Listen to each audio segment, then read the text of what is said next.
राजाय धीमहि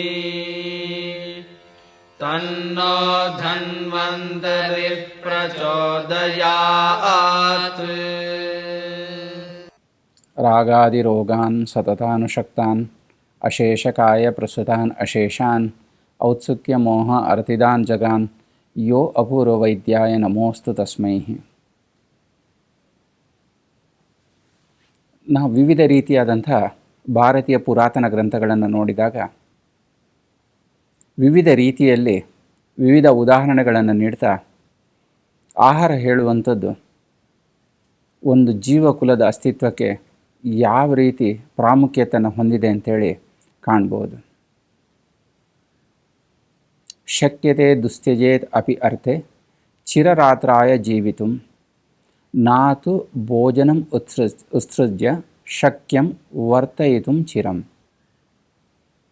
ಮಹಾಭಾರತದಲ್ಲಿ ಈ ಶ್ಲೋಕವನ್ನು ಹೇಳ್ತಾ ಆಹಾರ ಹೇಳುವಂಥದ್ದು ಎಷ್ಟು ಪ್ರಾಮುಖ್ಯತೆ ಹೊಂದಿದೆ ಅಂಥೇಳಿ ತಿಳಿಸಿದ್ದಾರೆ. ಇಂದು ಸಹ ಸಮಾಜದಲ್ಲಿ ನೋಡ್ತೇವೆ, ಯಾರು ದಿನನಿತ್ಯ ಸರಿಯಾಗಿ ಆಹಾರವನ್ನು ಸೇವಿಸ್ತಾ ಇರ್ತಾರೋ ಅವರಲ್ಲೊಂದು ಆರೋಗ್ಯ ನೆಲೆಸಿರ್ತದೆ.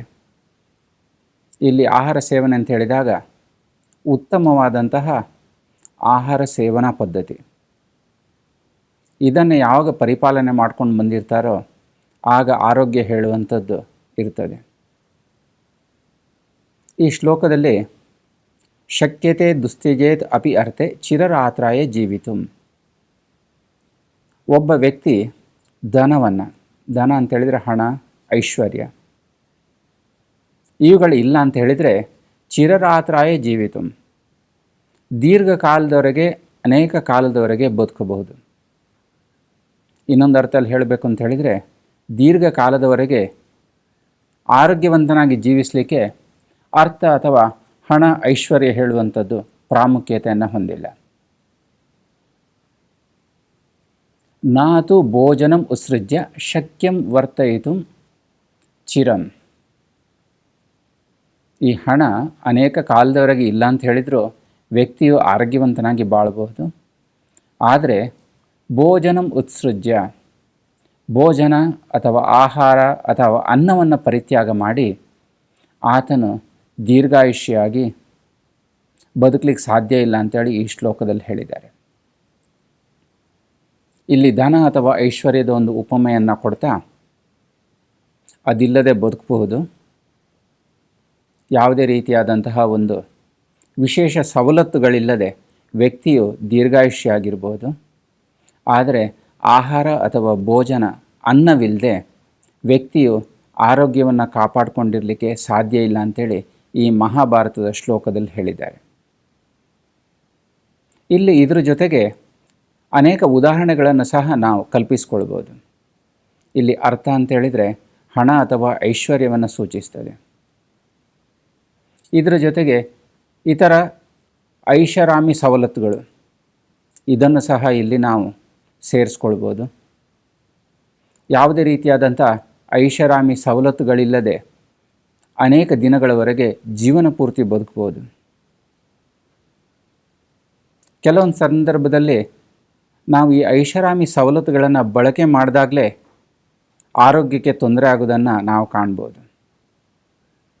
ಧನ ಜಾಸ್ತಿ ಇದ್ದಾಗ, ಐಶ್ವರ್ಯ ಜಾಸ್ತಿ ಇದ್ದಾಗ, ಸವಲತ್ತುಗಳು ಅಧಿಕ ಇದ್ದಾಗ ಒಂದು ಸೋಮಾರಿತನ ಹೇಳುವಂಥದ್ದು ಮನೆ ಮಾಡ್ತದೆ.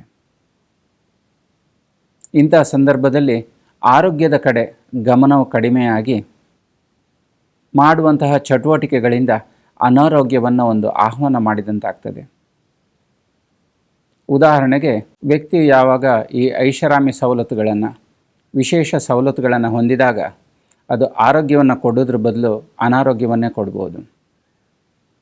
ಉದಾಹರಣೆಗೆ ವಿವಿಧ ರೀತಿಯ ಗಾಡಿಗಳಿದ್ದಾಗ ವ್ಯಕ್ತಿಯ ಬಳಿ ಆತನು ನಡೆಯುವುದನ್ನೇ ಮರೆತು ಬಿಡ್ತಾನೆ. ನಡೆಯುವುದರಿಂದ ಶರೀರಕ್ಕೆ ಬೇಕಾದಂಥ ಒಂದು ಚಟುವಟಿಕೆ, ವ್ಯಾಯಾಮ ಸಿಗ್ತದೆ. ಯಾವಾಗ ಈ ಕಾರು ಅಥವಾ ಇತರ ವೆಹಿಕಲ್ಗಳಲ್ಲಿ ಓಡಾಟ ಪ್ರಾರಂಭಿಸಿದಾಗ ಅದು ಆರೋಗ್ಯಕ್ಕೆ ಕಾರಣವಾಗದೆ ಅನಾರೋಗ್ಯಕ್ಕೆ ಕಾರಣ ಆಗ್ಬೋದು.